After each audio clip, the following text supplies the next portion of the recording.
capítulo 2.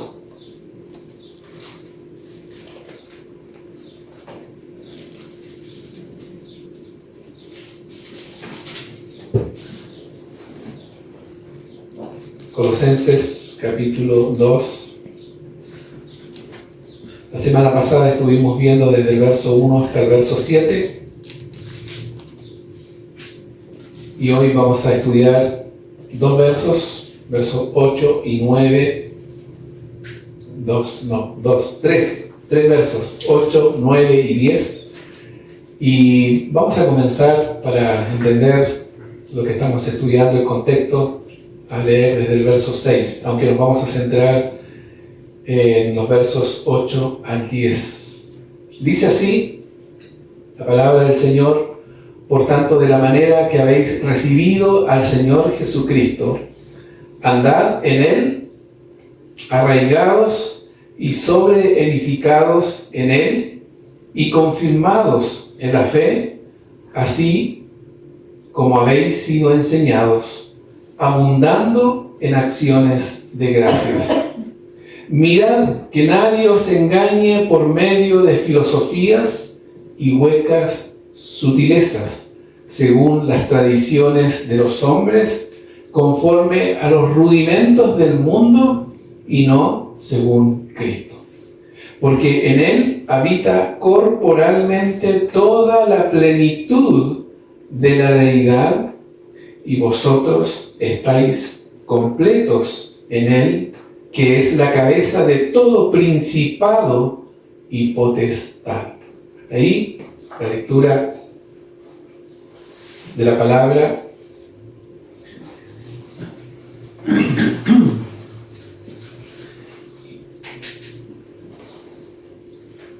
La suficiencia de Cristo frente a las filosofías vanas o huecas, como dice el pasaje. Ese es el título para este estudio: la suficiencia de Cristo frente a las filosofías vanas. Está tomado desde el verso 8 al 10 del capítulo 2. Ustedes recuerdan, la semana pasada estuvimos viendo cómo, ¿cierto?, la defensa que estaba presentando el apóstol Pablo, tratando de fortalecer las convicciones de la iglesia de Colosas. Ustedes recuerdan que estaban siendo atacadas, la iglesia estaba siendo atacada hasta cierto punto por una mezcla de filosofías, de enseñanzas erróneas, totalmente ajenas a la fe en Cristo. Y él lucha por mantener, ¿cierto?, por ayudar a la iglesia para que puedan afirmar sus convicciones en la persona de nuestro Señor y Salvador Jesucristo. Bueno, comenzamos aquí ya desde el verso 8 en adelante una nueva sección, y esta sección termina en el verso 23. ¿Bien? Es bastante extenso, no podemos tomarlo en esta enseñanza, así es que vamos a tomar solamente un punto. Pero quiero adelantarles que lo que estamos estudiando aquí en el capítulo 2, desde el verso 8 en adelante, lo que Pablo está haciendo es tratar de mostrarnos de manera indirecta estas falsas enseñanzas o estos errores doctrinales que estaban tratando de entrar en la iglesia de Colosas. Y para los teólogos ha sido un poco difícil poder discernir en cuanto a cuáles son estos errores, estas falsas enseñanzas.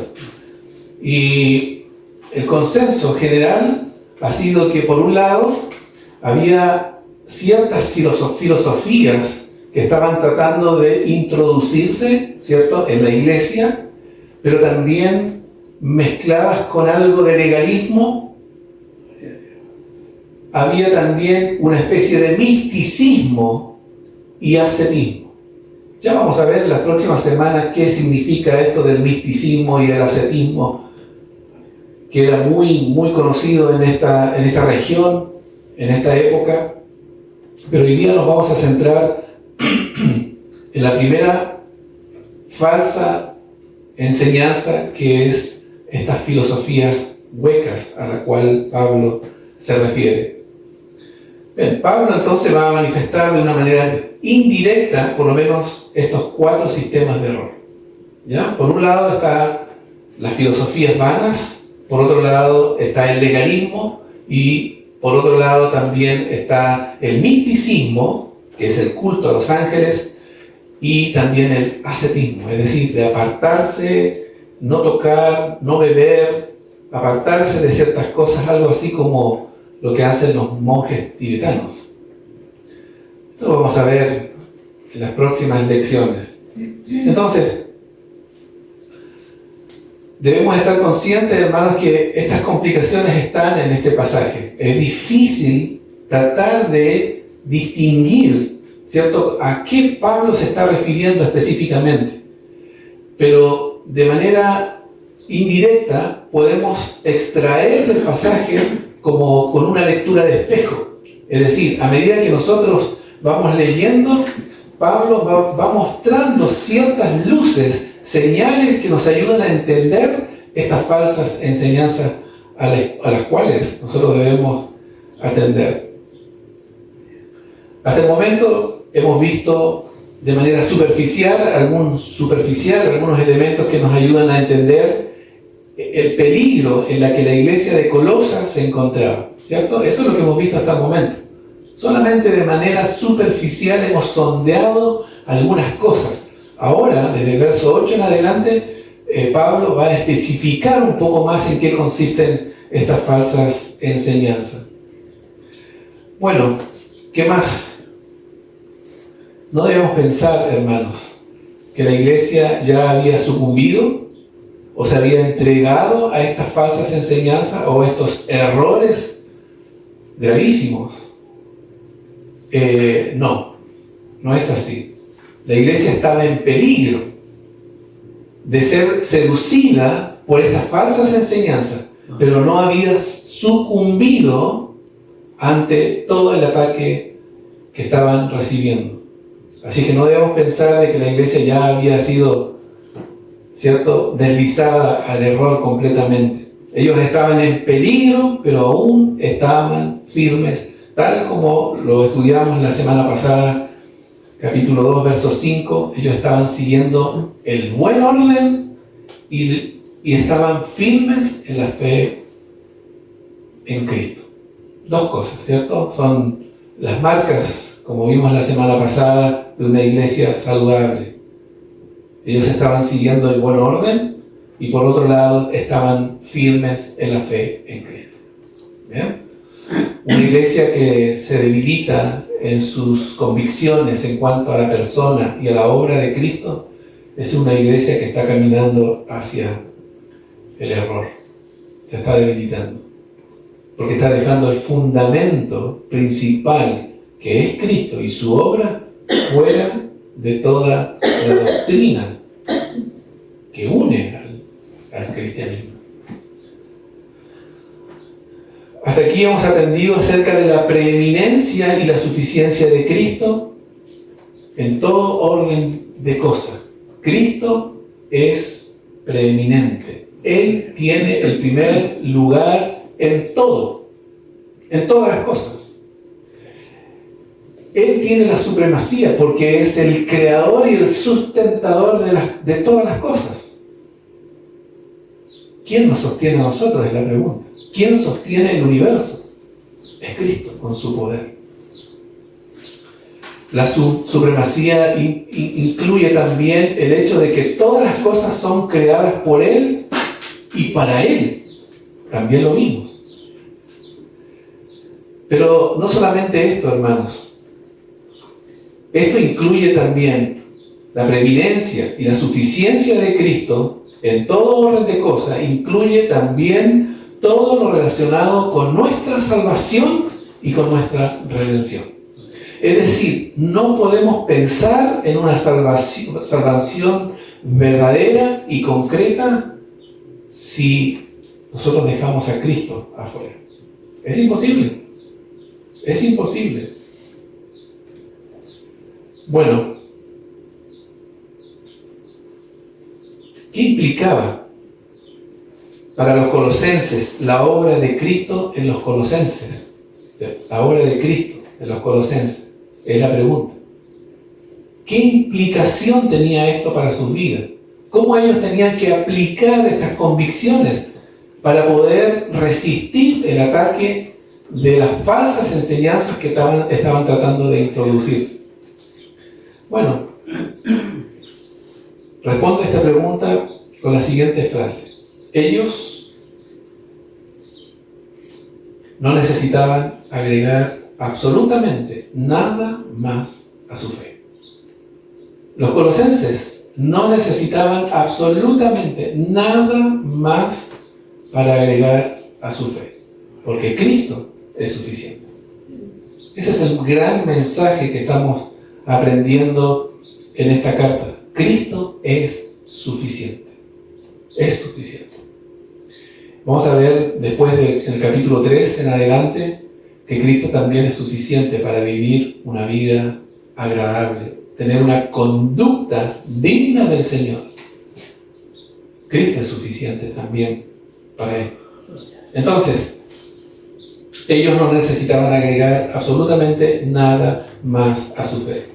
Saben, hermanos, que en el Nuevo Testamento existe un llamado especial para la iglesia de Cristo, el cual sigue vigente en nuestros días. Este llamado es a mantenernos despiertos, vigilantes ante los falsos maestros, sus falsas enseñanzas, ante cualquier sistema de error que pretenda dañar o falsificar el evangelio de la salvación obtenida solo a través de la fe en Jesucristo. Hay un llamado especial para la iglesia en todo tiempo. Nosotros vamos a dejar en algún momento de existir. Si Cristo no viene antes, el Señor nos lleva. Pero va a llegar un momento en que nosotros ya no vamos a estar. Y la iglesia que viene en el futuro va a tener el mismo desafío de velar, de cuidar, de estar atentos ante los errores, las falsas enseñanzas. Y hay una advertencia, ya el Señor Jesucristo, en Mateo capítulo 7, verso 15, Él les dice a los discípulos, a sus seguidores: guardaos de los falsos profetas que vienen a vosotros, ¿saben cómo? Vestidos de ovejas, pero por dentro son lobos rapaces. Guardaos, dice el Señor Jesucristo, de los falsos profetas que vienen a vosotros con vestidos de ovejas. No dice vestidos de ovejas, sino con vestidos de ovejas. Con vestidos de ovejas, pero por dentro son lobos rapaces. Yo vengo de familia de agricultores, campesinos. Mis abuelos eran campesinos, mis padres eran campesinos, y yo aprendí más o menos cómo es el oficio de cuidar ovejas. Y mis abuelos me contaban cómo los ladrones engañaban a las ovejas. Se ponían un cuerpo de ovejas y entraban al corral y se metían. ¿Y saben qué hacían las ovejas? ¿Qué creen que hacían las ovejas? Lo seguían. Las ovejas no huyen, son novedosas. Y algunos han dicho que son muy cortas de vista, entonces para ver qué es el peligro que tienen frente a ellas, en vez de alejarse, se acercan. Son novedosas, se acercan. Y cuando las ovejas se acercaban alrededor de esta persona que era el ladrón, que se vestía con ese cuero, vestido de ovejas, con vestidos de ovejas, ¿qué pasaba? El ladrón tomaba una y se la llevaba. Bueno, Jesucristo está advirtiendo sobre lo que pasaría. Guardaos, dice, de los falsos profetas que vienen a vosotros con vestidos ¿cierto? Una túnica de ovejas, pero por dentro son lobos rapaces. Pablo, en Hechos 20, él ya le quedaba poco tiempo para partir. Él sabía que su muerte estaba próxima. Y él dice ya en Hechos capítulo 20, verso 29, cuando se despide de los ancianos de Éfeso y de las iglesias que estaban alrededor, y les dice, verso 29, Hechos 20, 29 al 31, porque yo sé que después de mi partida entrarán en medio de vosotros, ¿qué cosa? Lobos rapaces que no perdonarán al rebaño, y de vosotros mismos se levantarán hombres que hablen cosas perversas para arrastrar tras sí a los discípulos. Por tanto, velad, estad atentos. Es interesante, ¿no? No perdonarán al rebaño, dice. Y otro dato importante, dice, y de vosotros mismos se levantarán hombres.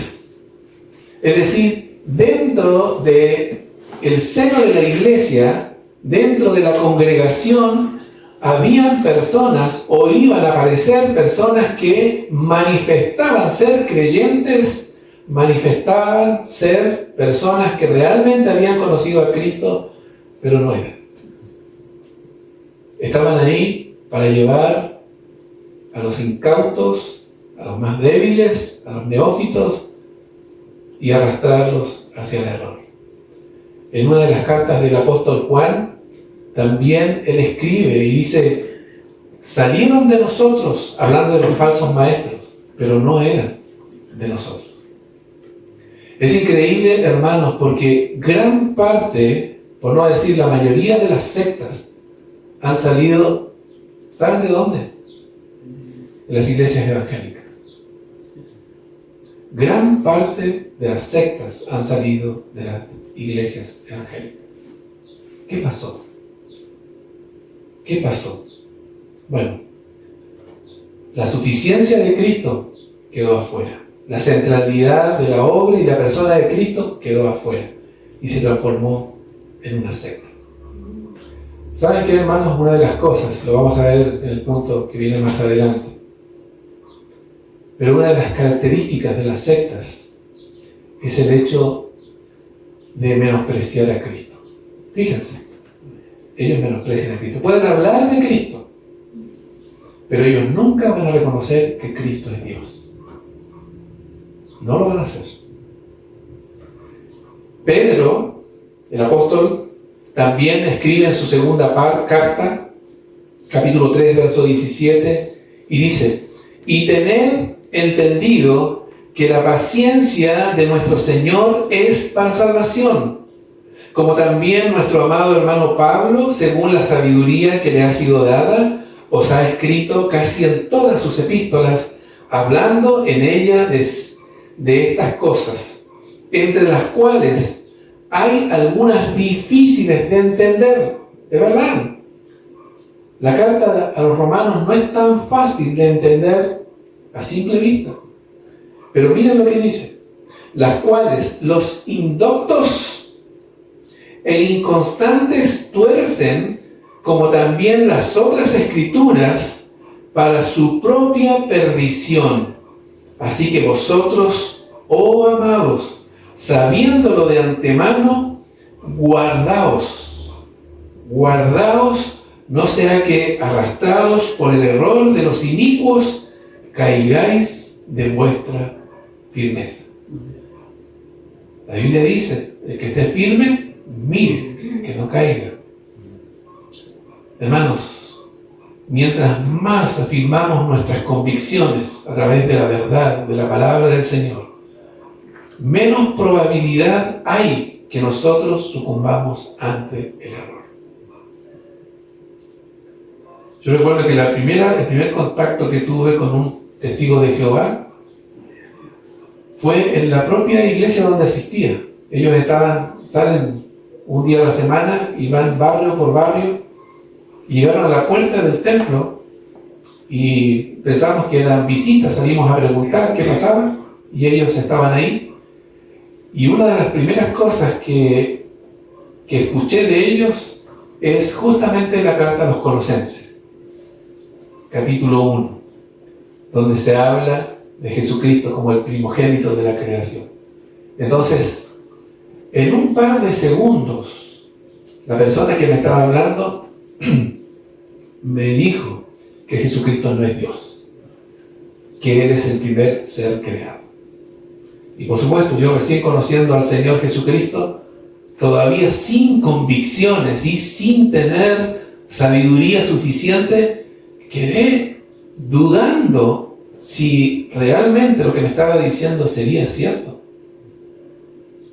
Bueno, a estas alturas, hermanos,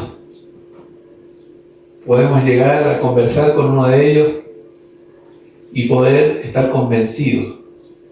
La primera frase que yo debiese decir a una persona que está enseñando, ¿cierto?, un falso evangelio es: Jesucristo es Dios. Eso es suficiente para alejarlo. Jesucristo es Dios. Y tengo argumentos suficientes para demostrarlos aquí, en su palabra. Esto es lo que debiese alejar a los falsos maestros. Y Pedro está diciendo eso. Los indoctos, inconstantes, tuercen, como también las otras escrituras, para su propia perdición. Guardaos, no sea que arrastrados por el error de los inicuos, caigáis de vuestra firmeza. Pablo, en este pasaje, capítulo 2, verso 8, nos está instruyendo y nos dice: mirad que nadie os engañe por medio de filosofías y huecas sutilezas según las tradiciones de los hombres, conforme a los rudimentos del mundo y no según Cristo. ¿Se dan cuenta? Pablo está mostrando aquí que cualquier enseñanza que deja afuera a Cristo, su persona, su naturaleza, su obra, es una falsa enseñanza. Mirad, esa palabra mirad, en otra traducción dice cuídense, vigilen. Y esto es algo constante. Miren, cuídense, vigilen. ¿Qué cosa? Que nadie os engañe. Por eso les hablaba en un comienzo de un llamado especial a la iglesia en todos los tiempos, no solamente la iglesia de Colosas, es también para nosotros. De estar atentos, porque mientras más se acerca la venida de nuestro Señor Jesucristo, más el enemigo más va a bombardear con falsas enseñanzas, con errores, para tratar de hacer caer de la firmeza a aquellas personas que profesamos conocer a Cristo como Señor y Salvador.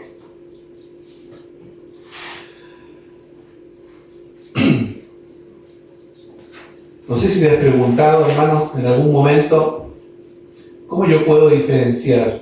Creo que en alguno de los estudios, uno de ustedes me preguntó, ¿cómo yo diferencio? ¿Cómo puedo diferenciar entre una iglesia verdadera o una iglesia falsa? Una falsa enseñanza de una verdadera enseñanza. Bueno, no es muy difícil, hermano. Cuando hay un grupo de personas que se promueve a sí mismo y habla de su verdad, entonces tienes que estar atento. Porque nosotros no predicamos acerca de nuestra verdad, sino acerca de aquel que dijo: yo soy la verdad. Y el único que ha dicho esto con autoridad es nuestro Señor Jesucristo. Una iglesia que predica de Jesucristo la verdad es una iglesia que está caminando. Es una iglesia verdadera. Mientras que el verdadero cristianismo, ¿cierto? Hemos aprendido en estas lecciones que enfatiza, predica de aquel que dice: yo soy la verdad. Esa es la diferencia. Y tú lo puedes notar cuando tú entras a un lugar donde se está hablando acerca del hombre, enfatizando, exaltando todo en relación al hombre. Eso es humanismo disfrazado de cristianismo. Y Pablo lo que está diciendo aquí: cuídense, miren de estas filosofías huecas, vanas. Cuídense. Muchas de las iglesias, lamentable hermano, yo lo digo con dolor, no es por hablar mal, sino con dolor lo digo, porque es la realidad. De las iglesias en el presente, en esta ciudad y en gran parte del mundo, hoy día están centradas en el hombre, no en Dios, no en Cristo. Ya ni se predica del arrepentimiento. Ya no se predica del perdón de pecados a través de Jesucristo. Ya no se predica acerca de la justificación a través de la fe. Hoy día parece que es más importante las obras. ¿Cuánto es el dinero que la persona puede colaborar, entregar? Obras. La gente está más interesada en buscar felicidad que justificación. La gente está más interesada en el presente en buscar felicidad, un mejor pasar, que salvación, que el perdón de sus pecados, la limpieza de sus pecados. Las enseñanzas erróneas que veremos a continuación, como les decía en principio, han sido altamente debatidas. No hay un acuerdo absoluto en cuanto a qué. Pero como dije en un principio en este estudio, hermano, es una mezcla, es un sincretismo de enseñanzas. Es una mezcla. Un poquito de por aquí, un poco de por acá, un poco de por allá, y lo arreglamos un poco con Cristo. Bueno, no hay un acuerdo absoluto en cuanto a qué se refiere la carta con los rudimentos del mundo, las filosofías, etc. Es mejor pensar, como les decía, que es un grupo de falsas enseñanzas mezcladas las que se estaban difundiendo en la iglesia de Colosas.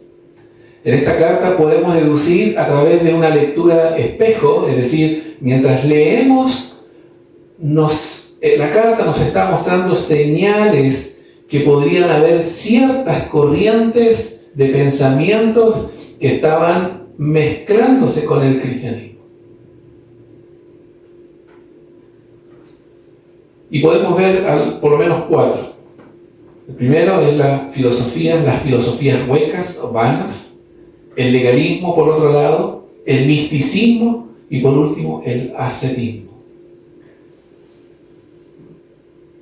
Nuestra fe en Cristo está por sobre la filosofía mundanal. Ese es el punto en el cual estamos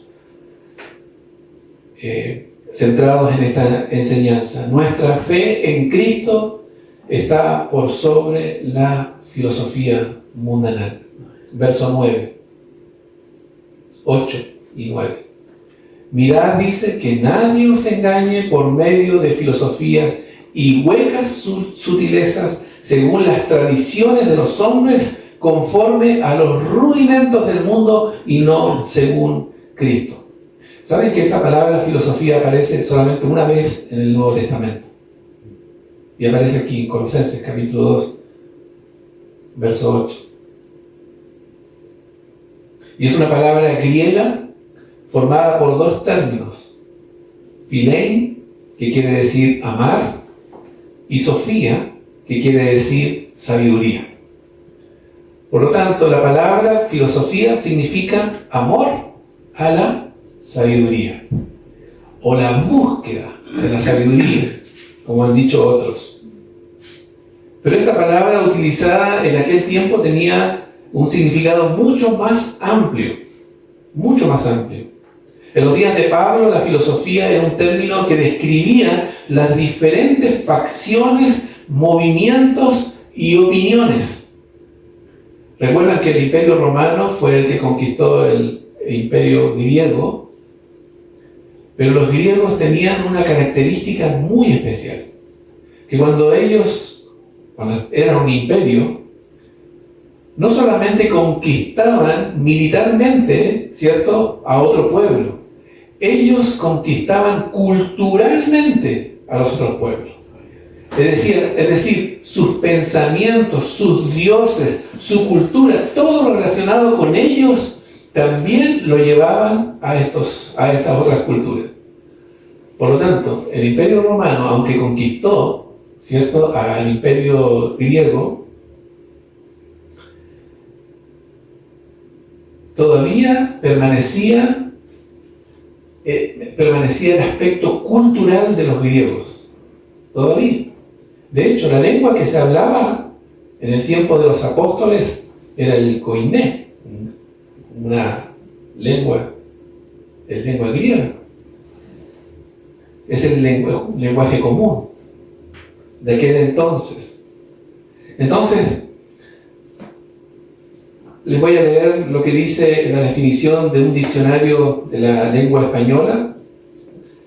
Filosofía es un conjunto de reflexiones sobre la esencia, las propiedades, las causas y los efectos de las cosas naturales, especialmente sobre el hombre y el universo. La filosofía propiamente nace con los primeros pensadores griegos, dice el diccionario. Y es verdad. Todo el mundo en aquel entonces, los griegos, la cultura griega, estaban preocupados por saber, por conocer, por descubrir. Y cada día llegaba alguien a decir, descubrí tal cosa. Sabiduría humana. Pablo comienza, ¿cierto?, con esta sección, con esta instrucción, el verso 8, mirad, cuídense de que nadie os engañe o cautive por medio de filosofías y huecas sutilezas. Noten que tiene un apellido. Filosofía no es cualquier filosofía, sino filosofías huecas y huecas sutilezas. Les dije en un principio también que soy hijo de padres campesinos, y había campesinos que conocían mucho de los cultivos y todo esto. Y a simple vista ellos podían ver un trigo hermoso, aparentemente, con la espiga, el color, y cualquiera que no conoce de agricultura podría decir, va a haber una buena cosecha. Todas las espigas ahí. Un agricultor que conoce del tema decía, aquí hay un problema. Hay unas espigas que están secas antes de tiempo. Y eso tiene una razón. Le llamaban el mal del pie. Yo no sabía por mal del pie, ¿qué es eso? Y es una enfermedad, es un hongo, creo que se introduce en la raíz de la planta. Y la planta crece como el resto. Crece, se desarrolla y da su espiga, pero ¿saben cuál es la diferencia? Dentro de esa espiga no hay nada. No hay nada. Está vacía, está hueca. Por tanto, esa cosecha es un desastre. Y lo que Pablo está diciendo aquí es que estas filosofías son vacías, son huecas, no nos sirven. No le servían a la iglesia de Colosas y tampoco nos sirven a nosotros. Yo sé que el término filosofía es ocupado de una manera muy amplia en el presente. Incluso dentro de nuestro contexto cristiano, utilizamos la filosofía de ministerio. ¿Cuál es la filosofía del ministerio de tal pastor? ¿Cierto? ¿Cuál es la filosofía? Pero cuando lo utilizamos bien, ese concepto, filosofía, estamos diciendo cuál es la manera de proceder, ¿cierto?, de una manera sabia. Cómo atender ciertas cosas. Pero la filosofía, hermanos, debe estar sometida siempre a la sabiduría de Dios, al conocimiento de Dios. ¿Bien? Tenemos que tener cuidado. Si nosotros invertimos esto, es decir, colocamos la sabiduría humana sin tomar en cuenta a Dios, entonces, y sin tomar en cuenta la verdad, su palabra, entonces estamos en un grave error, en un grave peligro. Estamos camino al desastre. Y lo que Pablo está mostrando aquí, en este contexto, es que esta filosofía, es decir, estas reflexiones, estos pensamientos que estaban dentro de la ciudad de Colosas, una mezcla enorme de conocimiento místico, legalista, de todo tipo, estaban tratando de mezclarse con el cristianismo. Pero eso no se puede hacer. Porque recordamos, hermanos, que cuando nosotros mezclamos la verdad con una gota de error, de mentira, ya no es la verdad. Tú puedes tener 5 litros de agua y si tú le agregas una gota de veneno, yo no me atrevería a tomar esa agua. ¿Y por qué tendríamos que tragarnos, cierto, parte de la verdad mezclada con algo de error? Bueno, Pablo les instruye a los creyentes a cuidarse, tengan cuidado, cuídense, miren, de que nadie los engañe o cautive por medio de filosofías y huecas sutiles. Esa palabra engañar es como atrapar con un lazo, es llevar cautiva a la persona, es seducirla a tal punto que la persona ya no pueda resistir. Eso es lo que implica esa palabra. Las falsas enseñanzas son dulces al oído y llaman la atención. ¿Y no será esto verdad? ¿No será que me he perdido toda esta enseñanza durante toda mi vida y que esto realmente está de parte de Dios? No, si no está en la Escritura, no es de Dios. Es una filosofía mundana. Entonces Pablo está diciendo y quiere argumentar más acerca de esto. Yo les dije que el primer punto que vamos a estar hablando, conociendo, es en torno a la filosofía. Así que no vamos a salir de aquí en esta lección. Y dice, agrega ahí el verso 8, huecas sutilezas según las tradiciones de los hombres. ¿Por qué estas filosofías eran vacías? ¿Por qué? La respuesta está ahí. En primer lugar, porque sigue las tradiciones humanas de los hombres. Es decir, el esfuerzo del hombre por tratar de explicar no solamente el origen, ¿cierto?, del universo, el origen humano, sino cómo el ser humano se puede relacionar con Dios. Ningún filósofo ha llegado a responder concretamente, verdaderamente, esta pregunta. ¿Cómo el ser humano puede relacionarse con Dios? Sí han dado respuestas, pero esas respuestas son erróneas. Son erróneas. A través de las obras es una. ¿Cierto? El hombre debe esforzarse. Recuerden que todas las culturas paganas, las religiones, todas tienen una característica especial. ¿Y saben cuál es? En las obras.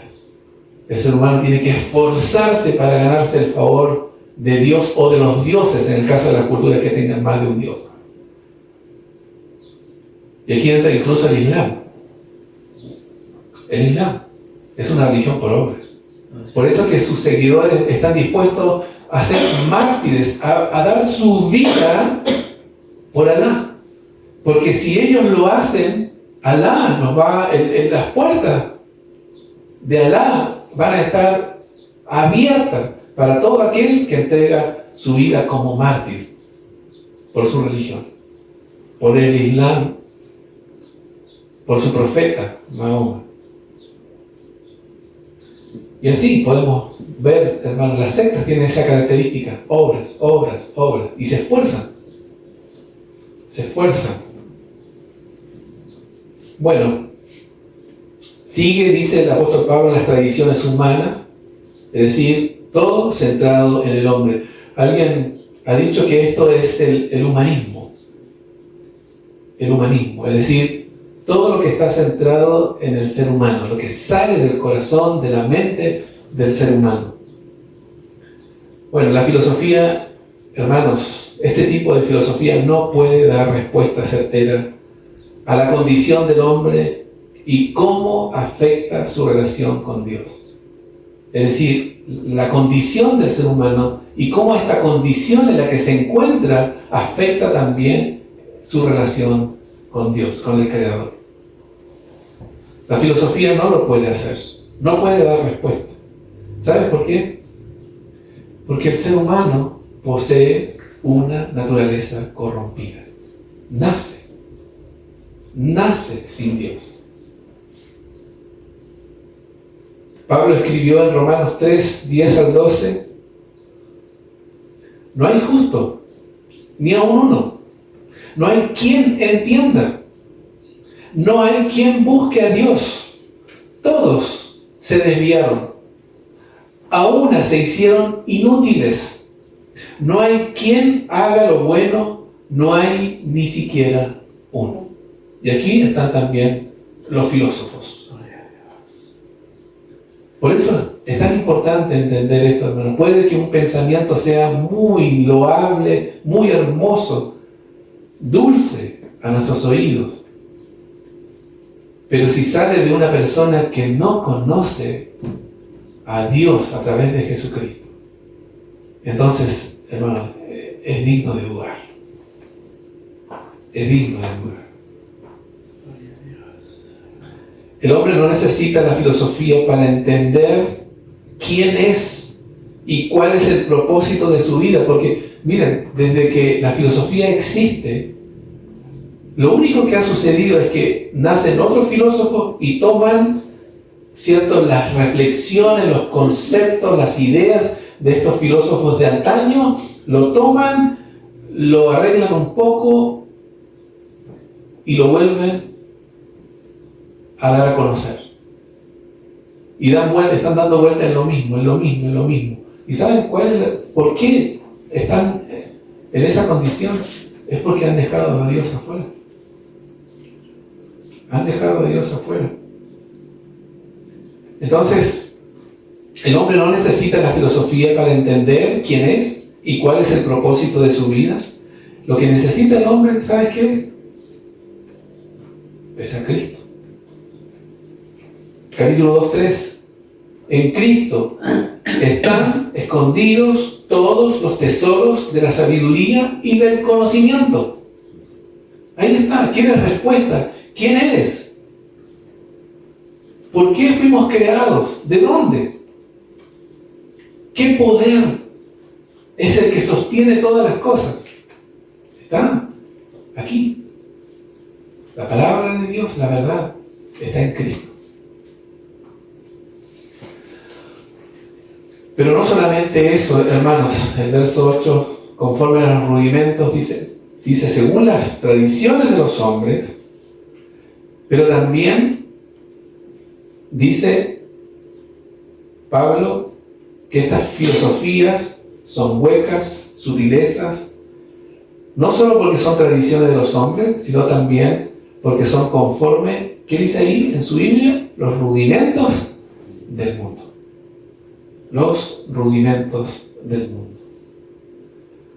Y estos no son otra cosa que son sistemas rituales, obras, cualquier cosa que tiene que ver con las tradiciones humanas y nuevamente, sin tomar en cuenta a Dios, sin tomar en cuenta la verdad. En Gálatas capítulo 4, verso 3,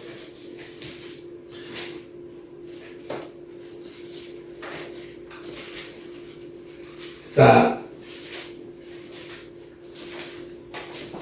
antes de Efesios, Gálatas capítulo 4, verso 3, nos dice: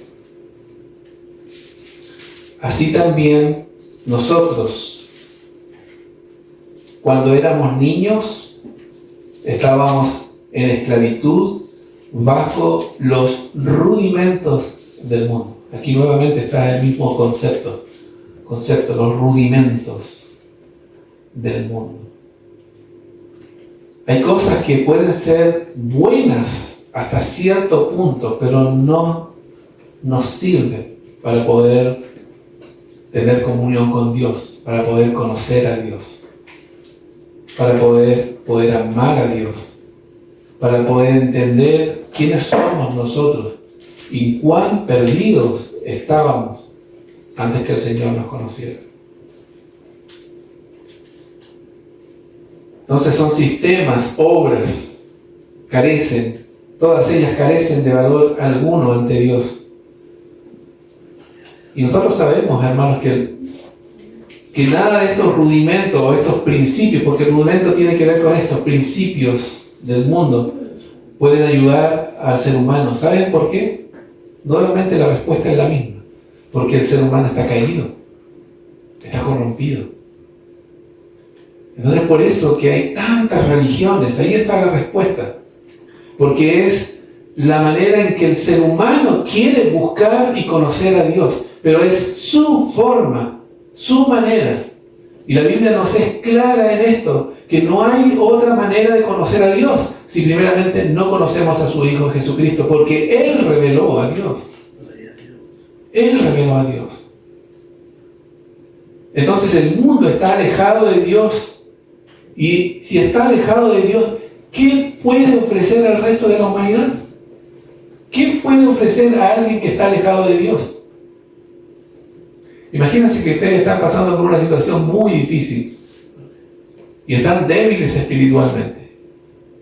Y te vas a acercar a una persona que reniega de Dios y que no tiene idea de las cosas de Dios, ni de la verdad, ni de Cristo, y te acercas de Él para poder conseguir un consejo. ¿Cómo te va a poder aconsejar, animar, fortalecer, si esa persona no quiere nada con Dios? ¿Qué te puede ofrecer? Pero no solamente Pablo queda ahí. Dice también,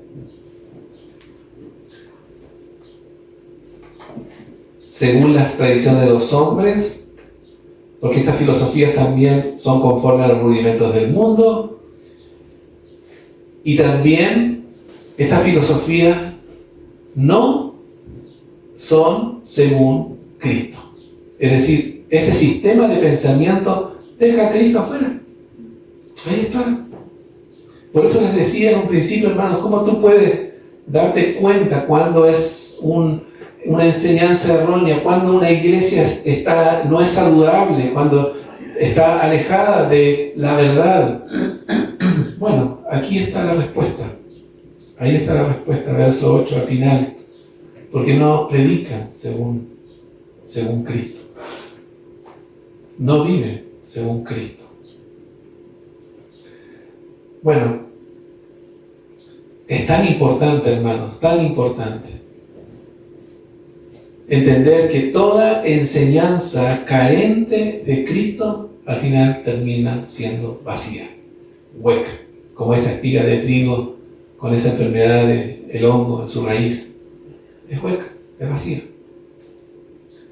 Y no hay nada más desagradable darte cuenta que al final tú pasas años, tantas horas en tu vida por algo vano, que no tiene sentido. No tiene sentido. Bueno, Pablo, 1 Corintios, quiero que me acompañen, hermanos. ¿Recuerdan lo que significa filosofía, no? Una palabra compuesta de dos términos. Por un lado está el amor y por otro lado está la sabiduría. Es el amor o la búsqueda de la sabiduría. Y Pablo en 1 Corintios capítulo 1,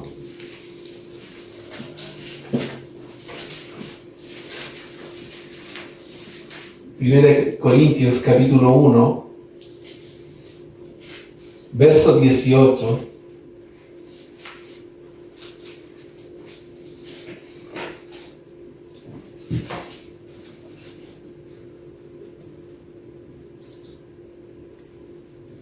Y aquí está la respuesta. ¿Por qué el humanismo no puede ayudar al ser humano? ¿Por qué la filosofía humana no puede ayudar al ser humano? Verso 18, y vamos a leer hasta el verso 24. Porque la palabra de la cruz es, ¿qué dice ahí? Locura. ¿A quiénes? A los que se pierden. Pero a los que se salvan, esto es, a nosotros, es poder de Dios. Pues está escrito: destruiré la sabiduría de los sabios y desecharé el entendimiento de los entendidos. Verso 20. ¿Dónde está el sabio? ¿Dónde está el escriba? ¿Dónde está el disputador de este siglo? ¿No ha enloquecido Dios la sabiduría del mundo? Pues ya que la sabiduría de Dios, el mundo no conoció a Dios mediante la sabiduría, agradó a Dios salvar a los creyentes. ¿Por qué? Por la locura de la predicación, porque los judíos piden señales. ¿Y los griegos qué es lo que buscaban ellos? Sabiduría. Verso 23. Pero nosotros predicamos ¿a quién? A Cristo, crucificado, para los judíos ciertamente tropezadero, y para los gentiles locura, mas para los llamados, es decir, los que se salvan, así judíos como griegos, Cristo, poder de Dios y sabiduría de Dios. Hasta ahí. Qué hermoso, hermano. Esto es como un canto. ¿Cómo el Señor pudo derramar este conocimiento en nosotras, personas tan simples? Entender de que por la sabiduría humana es imposible conocer a Dios. Pero Dios lo ha revelado a nosotros a través de su Hijo Jesucristo. Por eso, hermanos, el título de esta lección, de este estudio de esta mañana, es la suficiencia de Cristo frente a las filosofías vanas o huecas. Cristo es suficiente. Ahí está toda la sabiduría que necesitamos nosotros los creyentes, no solamente los colosenses, también nosotros en el presente. Bueno, ya vamos acercándonos al final. Verso 9. ¿Cómo responde el apóstol Pablo? Primero empieza a desglosar en qué consiste la filosofía mundana, ¿no? Con la cual no se puede conocer a Dios. Pero él remacha, le da un golpe certero a todas estas falsas enseñanzas, mostrando una declaración que les decía en un principio: si tú estás convencido de que Jesucristo es Dios encarnado, es suficiente para que una persona que predique una falsa enseñanza pueda salir de tu lado. ¿Estás convencido de esto? Miren cómo responde el apóstol Pablo en Colosenses capítulo 2, verso 9. Porque en Él, ¿quién es Él? Es Cristo. Porque en Él, es decir, en Cristo, habita corporalmente, ¿qué cosa? Toda la plenitud de la deidad. No una parte, no un 10%, ni un 50%, ni un 90%, sino toda la deidad está en Cristo. Por tanto, Cristo es Dios. Y cuando alguien me dice, no, sabes que Cristo es un ángel muy poderoso, sí, la verdad es que murió por nosotros, pero es el primer ser creado, no. Cristo es Dios. Cristo es Dios. Un ángel no podía morir por nosotros, hermanos. Ningún ser humano podía morir por el pecado de otro ser humano. Necesitaba alguien perfecto, y ese perfecto es Dios viniendo a este mundo, haciéndose con un hombre, un ser humano como nosotros, pero perfecto. Vivió perfectamente en este mundo. y tomó nuestro lugar en la cruz. Eso es maravilloso. Entonces, verso 9, porque en Él habita corporalmente toda la plenitud de la deidad. Bien, Pablo pudo haber dicho, miren, 7 puntos para desechar la filosofía. No, él muestra solamente en qué consiste la filosofía, pero él termina declarando, Cristo es Dios. Cristo es Dios. Es Dios. Pero no termina ahí, verso 10. Y vosotros, es decir, ustedes colosenses, yo puedo decir aquí, ustedes barilochenses, nosotros, ¿qué dice? Y nosotros, vosotros, para los colosenses, estáis completos en Él. Completos en Él, que es la cabeza de todo principado y potestad. Porque de Él y por Él y para Él son todas las cosas. Cristo es Dios, por tanto, Él es preeminente en todo. La supremacía está en Él. Y nosotros, para nosotros, Él es suficiente. Tú y yo no necesitamos nada más en torno a nuestra fe. No necesitamos legalismo, no necesitamos filosofías huecas, vanas, necesitamos conocer más a Cristo. Esa es la respuesta que da Pablo. Vosotros estáis completos en Él. El creyente en Jesucristo no necesita nada más para completar su salvación, ya que la justificación, la santificación, la redención ha sido conseguida por medio de la fe en nuestro Señor Jesucristo. Si alguien necesita un argumento, 1 Corintios, argumento bíblico, 1 Corintios, capítulo 1, verso 30,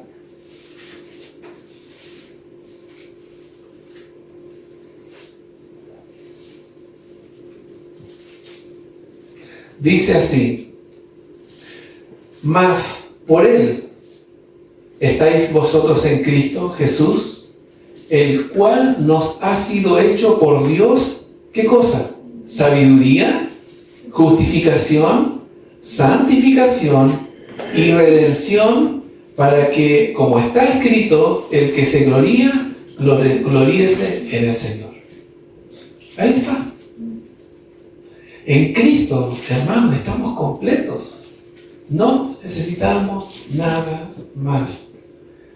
Concluyo con lo siguiente, hermanos. Vamos a seguir la próxima semana con los siguientes versos.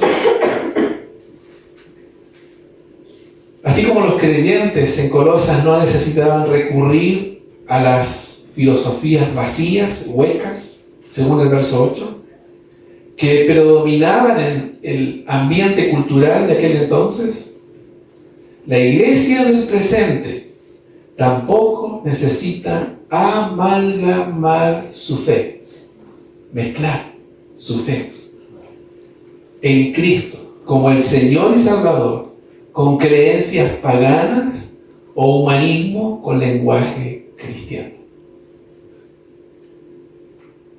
Hay una pseudociencia en el presente que se ha introducido lamentablemente en la iglesia. Muchos cristianos están de acuerdo con que está bien, y es la psicología. Para mí es el caballo de Troya. Hay que tener cuidado, hermanos. Si bien es cierto, hay muchos aspectos en que la psicología, cierto, puede ser una ayuda porque utiliza estadísticas, pero no es la solución para el problema del ser humano. Porque el problema del ser humano está aquí, en el corazón. Y es la palabra del Señor lo que contiene la sustancia suficiente para arreglar los problemas del corazón del ser humano, del alma, del espíritu. Entonces, hermanos, La iglesia del presente tampoco necesita amalgamar su fe en Cristo como el Señor y Salvador con creencias paganas o humanismo con lenguaje cristiano, pintado con lenguaje cristiano. En segundo lugar, los cristianos de Colosas y también nosotros, la iglesia del presente, solo necesitamos conocer y profundizar cada día más en el conocimiento de la persona de Cristo. ¿Quieres ser más sabio? ¿Quieres realmente entender los misterios de Dios, los que están para nosotros revelados? Bueno, conoce más a Cristo. En Él están escondidos todos los tesoros del conocimiento y la sabiduría. Conoce más a Cristo. Capítulo 2 y 3, en quien están escondidos todos los tesoros de la sabiduría y del conocimiento. En tercer lugar, la supremacía y la suficiencia de Cristo es lo que nos puede mantener lejos de ser seducidos al llamativo mensaje de los falsos maestros del presente. Las falsas enseñanzas, el error está diseminado en todo el mundo, esparcido por todo lugar. Y lo único, hermanos, que puede mantenernos lejos es conocer más al Señor, conocer más a Cristo, amarle más a Él. Tal como Pablo argumenta en sus cartas, en su carta Colosenses, verso 10, porque en Él, es decir, en Cristo, habita corporalmente toda la plenitud de la deidad, y vosotros, es decir, nosotros los creyentes, estamos completos en Él. Él es suficiente para nosotros. Una vez más, los creyentes de Colosas necesitaban profundizar aún más en cuanto a la supremacía y la suficiencia de Cristo. Recuerden que ellos estaban caminando en orden y estaban firmes en la fe en Cristo. Esta es la fe, hermanos, que debe ser anclada firmemente en cada uno de nosotros. Cristo es nuestro Dios. Cristo es nuestro Salvador y nuestro sustentador. Él es suficiente y no hay más. Esta es la fe, la cual debe estar arraigada, según el capítulo 2, verso 6, y sobreedificados en Él, en Cristo, y confirmados en la fe. Es decir, chequeados que realmente estamos en la fe, chequeados que realmente nuestras convicciones están en la persona y la obra de nuestro Salvador, y no en cualquier cosa. Que el Señor nos ayude, hermano, a crecer en nuestras convicciones. Vamos a orar. Querido Padre, te damos gracias. Gracias, Señor.